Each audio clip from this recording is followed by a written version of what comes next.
There's caffeine needs. We will not take an abstinence-only view about caffeine for those of us who are dealing with bodies in very different time zones.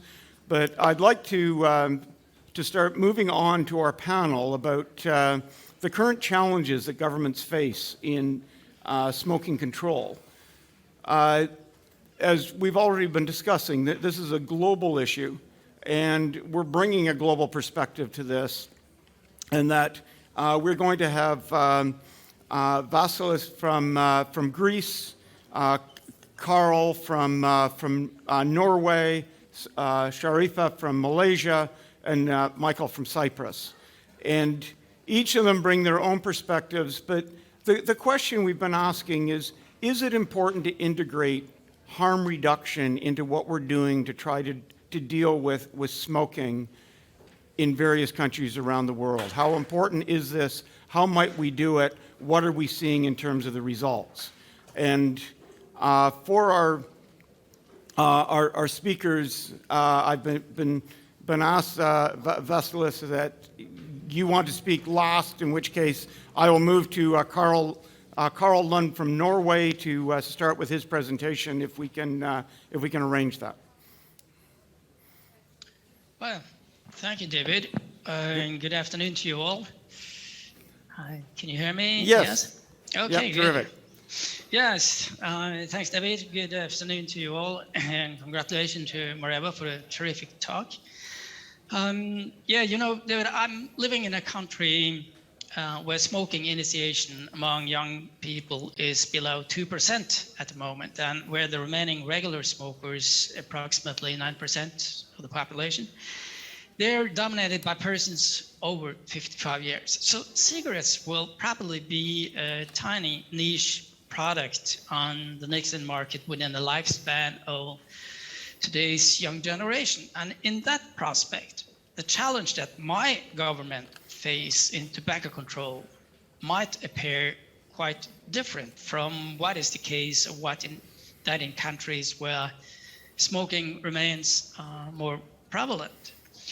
But let me be clear about this. In my country, we have not stopped using nicotine. We just consume nicotine in other forms than to set fire to the tobacco and inhale the very toxic smoke. It's an oral tobacco product called snus that has displaced cigarettes on the nicotine market through two mechanisms. Smokers use snus to quit smoking. It has for decades been the most popular method to quit. And the second mechanism is that tobacco porn youth have picked up snus instead of cigarettes. And through these mechanisms, snus has served as a very effective harm reduction alternative to cigarettes. But in a future society where cigarettes have a tiny share of the nicotine market, there'll be no more smoking to cure, and cigarettes will then appear as an irrelevant option to youth. And then snus or any other reduced risk products like e-cigarettes or heat-not-burn products will not appear as alternatives to cigarettes. So the harm reduction function of these products might have become redundant. So for my government, it will appear difficult to find justification for the availability of these products now. That was the situation where smoking was around, if you know what I mean. So the situation so far has been that the authorities have, in fact, recognized the fact that snus has played a role in smoking reduction, even if this recognition came reluctantly. The risk difference between snus and cigarettes have been communicated, but hesitantly, if I may add. They have taxed cigarettes higher than snus and allowed a range of flavored snus products on the market. But I would not go so far as calling this a risk proportionate policy, but snus has been given some market advantages over cigarettes that have propelled the shift from cigarettes to snus. But now, when smoking is declining, the government have signaled that they will go after the non-combustible products as well, because these products might attract persons who otherwise would have remained nicotine-free. So tax hikes, removal of flavors, plain packs, ban on new products like nicotine pouches and heat-not-burn products, and lifting the age limit, restrictions on use.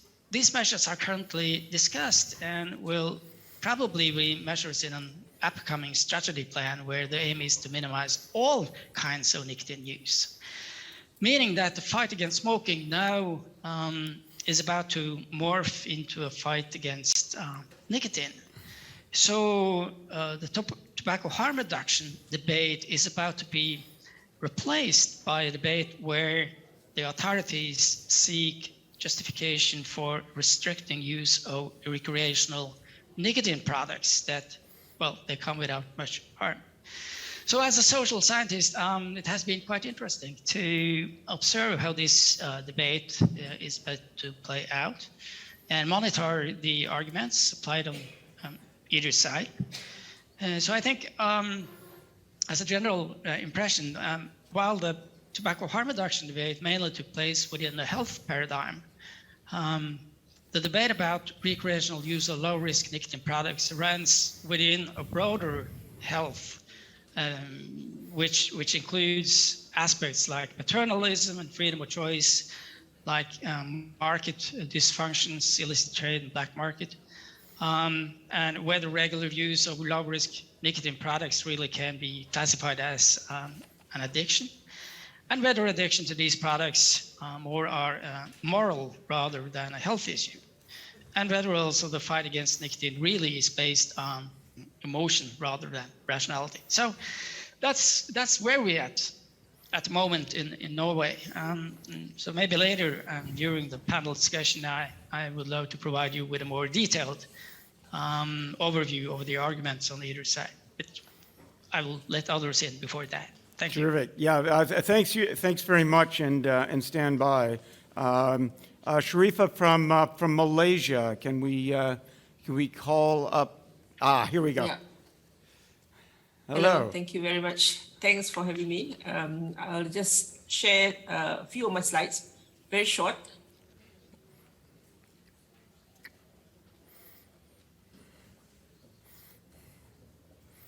Can everyone see that? Not yet. No?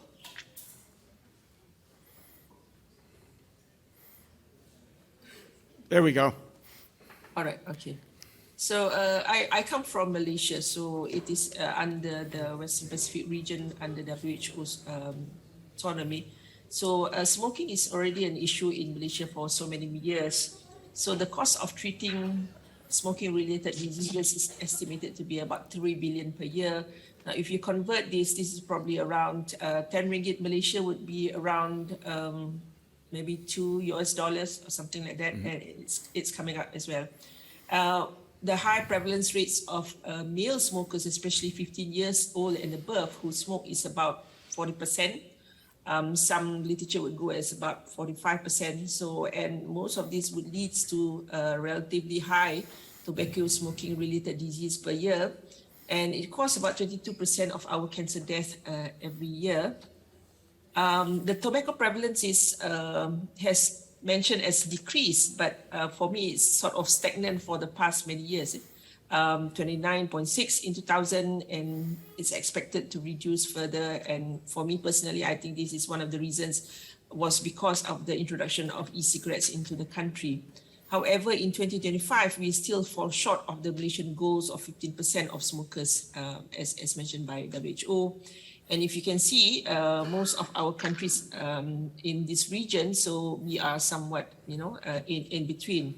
Of course, there are countries which is higher than Malaysia, and of course, there are countries which is lower. And one of the reasons that we face such a huge problem in Malaysia, not only because of the addiction to tobacco, but it is also considered as a hub for illicit cigarettes. Malaysia remains one of the largest market for illicit cigarettes. Some of the studies mentioned from Nielsen, 57%, it is almost 1 in 2 cigarettes are basically illegal cigarettes or contraband cigarettes. They sell very cheap, which is about 1/4 of the price of so-called a legal cigarette. And our borders are so porous that, most of the so-called illegal cigarettes come into Malaysia very easily, and we lose a lot of tax in this sense. So what happens now, of course, there are already steps taken by the Ministry of Health, basically the main custodian of health in Malaysia. And they are, of course, we are members of the FCTC and WHO and so forth. But what has been stated recently is our very strong suggestion by the Ministry of Health, which is what they call as Generation Endgame. Undoubtedly, this follows the New Zealand trend as well.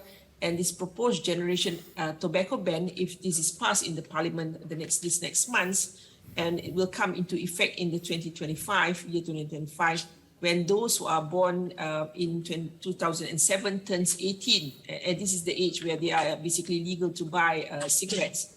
So anyone born after that, for 2007, basically they face a fine. Initially it was 5,000 because there's a huge setback from the population. They have reduced it to 500. Anyone who are caught either buying, selling, talking, distributing on not only vape tobacco, but also heated tobacco products, and this would include snus as well. There's a huge support from the population on this generation endgame, and majority would support the smoking ban, but some of them would actually agree on ban against so non-tobacco products as well, or reduced risk products. And so what happens after that? There's a lot of projections what happened after, let's say, the generation endgame is to be implied. A short time from then, we are going to see a rise in some of the black markets in not only tobacco, but also illicit e-juice. And the sad part is that there's no option for safer products after that, because you can see that by 2025, if this is going to be implemented, there's going to be two generations, one who are still smokers and vapors and so on, but another group would be unavailable. They cannot purchase or use vape at all. And you can see that small percentage who are not able to use, and if they are users already, they are not able to purchase or basically turn to any safer option against tobacco. And this is one of the reasons there's a lot of retaliations probably from some of the groups, including some of the societies that are into harm reduction. Some of them, including this NGO there, mentioned that, if we allow vape through regulation and so forth, we can actually reduce the smoking population and save some of the spendings. Unfortunately, what I personally think is that the proposal for the generation endgame would still continue, and I do think that there's going to be a lot of retaliations after that, but we'll also see a lot of impact of people going back into the black market, or basically contraband cigarettes, which are already available in big bulks in Malaysia. Thank you very much. Thank you. I think it's interesting the number of countries that talk about moving in this direction, some variation on prohibition, without recognizing markets have a way of meeting demand. And the reality is, how do we implement some of these policies in a country like Malaysia that is international in scope, is a business center, it's a convention center, it has a large tourism industry? What happens when people move there who may have started smoking after the age of 18, but they're 22 when they go there? How do you work these policies when you're not an isolated island with no trade? But we now can move on to Michael talking about in person, talking about his experience with Cyprus. Yes, I have no any objection about the harm reduction strategy. It has a role in the tobacco control, but my first priority is the complete the FCTC. We have to use the FCTC fully, and then we are going to use harm reduction as a help stage.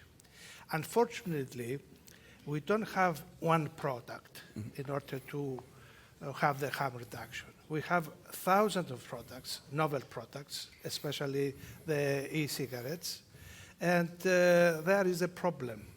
We have to put rules about these products.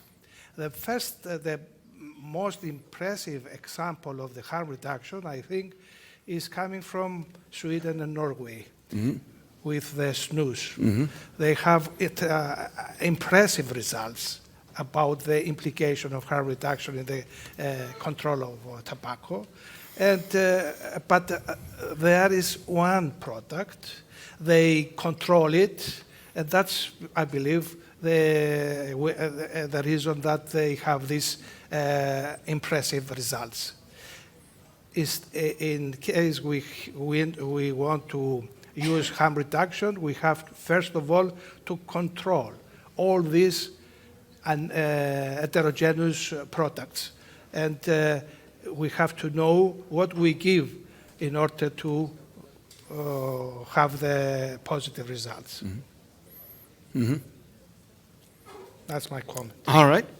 Well, thank you. I mean, it's the situation so many countries are looking at is what do we need to get done in order to move on?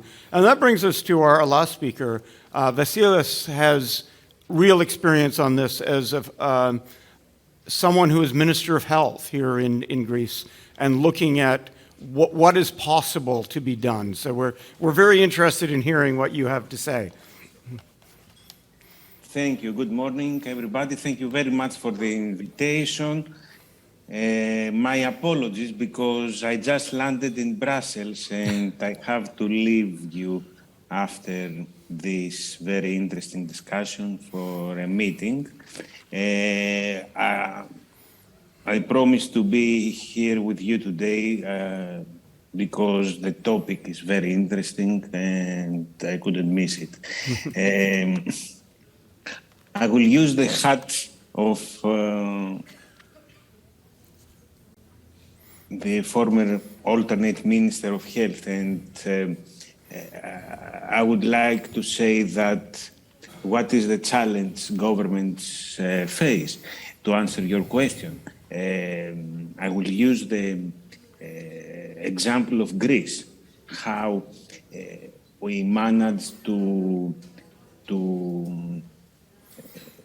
accomplish this paradigm shift to our healthcare system, because this is what it's all about, because our strategy is to put forward public health and not just managing the everyday healthcare system, the services and all this, around the hospitals and all this stuff.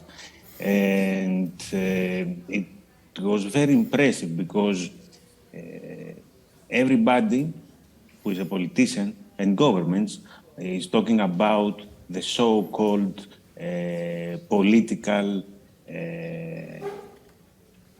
myth, the political will. Do you have the will to implement harsh measures? And the answer is yes, because when we applied the anti-smoking law here in Greece 3 years ago, nobody was confident that it was going to be such a success. And we saw that the whole, almost whole of the population complied with what the state regulated. And this is a clear message of what we can do.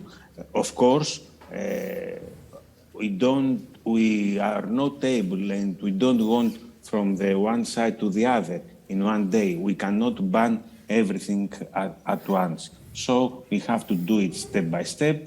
Of course, we have to apply smoking control policies, harm reduction policies, and this is why we passed a legislation that provides some differentiation to potentially less harmful tobacco products. and to this direction, tobacco industry for their innovative products only in the designated selling points can use arguments that differentiate them from the conventional cigarettes, always evidence-based. And we have committees that evaluate new, innovative products to make sure that they are safe for use to the population. And governments should make sure that there are monitoring mechanisms, surveillance services in place to make sure that everything is run according to the law. And to this direction, we have installed such services in Greece. And we have to encourage more scientific and observational studies to be conducted to help scientists make up their minds what is best for all individuals and public health for the greater good, because everybody knows that, we would like to live in a smoke-free world, but as I told earlier, we cannot make it from one day to another. So we need to monitor and further study what is really happening in the long run.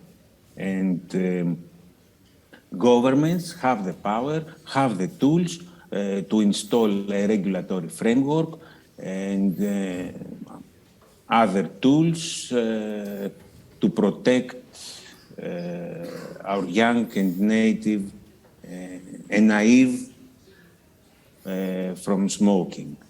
And so the message is that we need regulation, surveillance, and further observational comparative studies.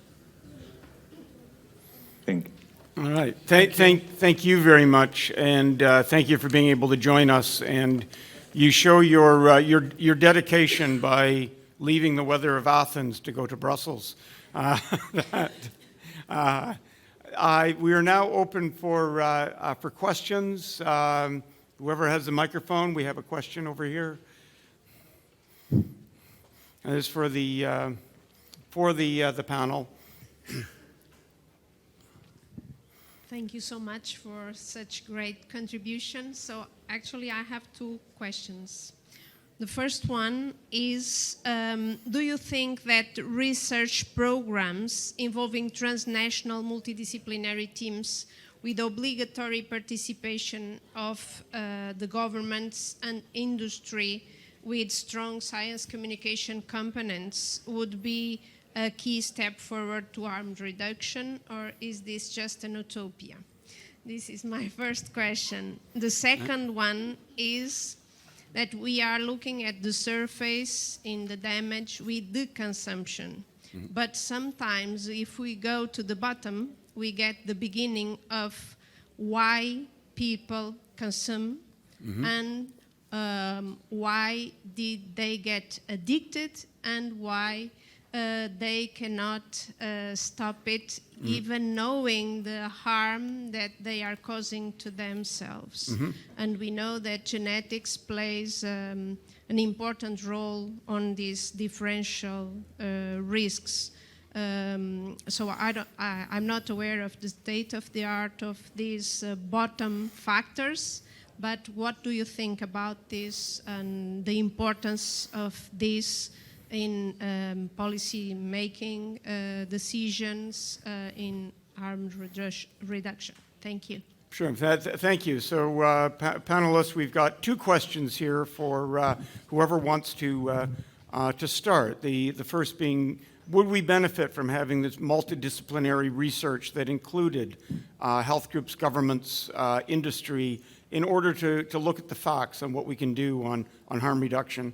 And the second one being, if I can summarize, better understanding why people are using products like cigarettes. And again, that public health thing about understanding people's lived experience and meeting them where they are. What can we do to to benefit from that. It's open to whomever wants to first start talking, and hopefully people here can pull you up on screen as soon as you do.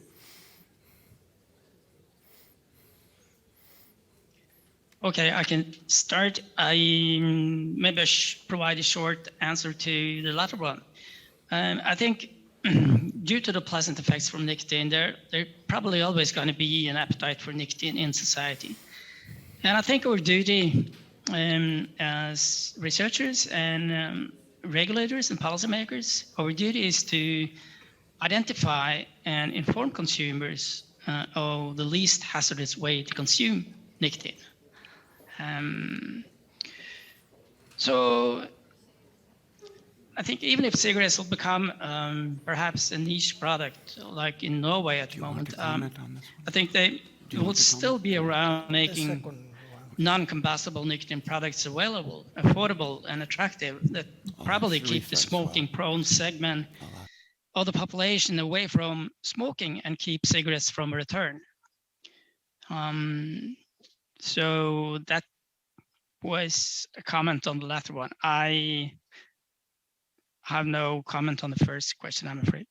Thanks. Yeah, probably I can interject on the utopia. I think that idea is, of course, is the most holistic and of course utopic. I cannot deny that good scientific research are always needed in not only proving harm reduction, but probably to look at aspects of delivery and how best policies in each country would benefit other countries as well through benchmarking studies and things like that. However, it really depends on I think the government as well. Example in Malaysia, even though there's a high number of people who are smokers and good research, I think that comes from abroad. Most of these are not really well taken because in general, they do not condone harm reduction, especially for tobacco, even though we have methadone replacement therapy and some sort of harm reduction for drugs, but it's not well taken for tobacco. So it really depends on how the policymakers and the government stands into this. And but undeniably, research and good research is very much important. However, some of the research funding do come from industries, and some of these industries can be somewhat related to either tobacco or nicotine products. And these are also something which is a no-no, and it's very difficult to prove your point if the research are somewhat connected to these industries' sponsors. So I really encourage research, but we really have to be careful if we are going to prove harm reduction is the way forward. It has to be, we have to declare, but also make sure that it is not, there is no bias in any way from the funding side. Thank you. Michael, do you have comments as well? I have a comment on the second question, which is one of the most difficult questions. Why we are addicted with using cigarettes, etc. We don't know. The addiction has very, very many factors and risk factors. Unfortunately, the novel products are also produce addiction, and we have to see to address this because with the new products we can change the addiction, we can lower the addiction, and perhaps there is the solution of smoking cessation and control of the using of tobacco products. No, it's a very good point, given that cigarettes are not only extraordinarily deadly, but they are also designed in such a way as to contribute to addiction, make addiction far more likely. So what can you do with lower risk products that actually make it easier for someone to end using the product if that is their goal? We probably have time for another question. I'm just looking at the time and wanting us to get back on schedule as best we can, given that we are starting late and people have very sore legs because of the transportation strike here. Do we have another question before I set you free to go have a break? That's, Here we go. It's Yeah. okay, yeah. Thank you. Yeah. Thank you. Just a quick point regarding the employment of multidisciplinary research. I think it's inevitable. You know, it's something that is necessary so that we can really reassess where we're at and where we're going and how we're progressing. Because it's just like, you know, when we're driving a car, we need a dashboard. It will tell us, you know, what the speed we're traveling at, how much fuel we had, how much, you know, distance we've covered. If we don't do regular research, and it has to be really regular, periodic, continuing research, setting the, monitoring all the variables and all the deliverables, then we don't know whether we're achieving our goal, and we're really on track to achieve our vision. So I think it's important. I appreciate the concerns regarding the bias, but of course there will always be ways how we can make sure that the methodology is without bias, and that you know, it can stand scrutiny of even skeptics later on. It's a must, I would say. Thank you. Terrific.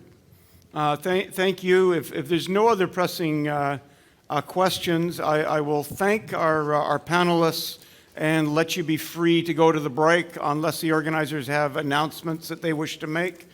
Oh, is there an announcement? No. It's fine. It's break. It's time for a break, and we will convene in an hour. Terrific. Thank you, everybody. We will be back here in an hour. Enjoy the meal and the view.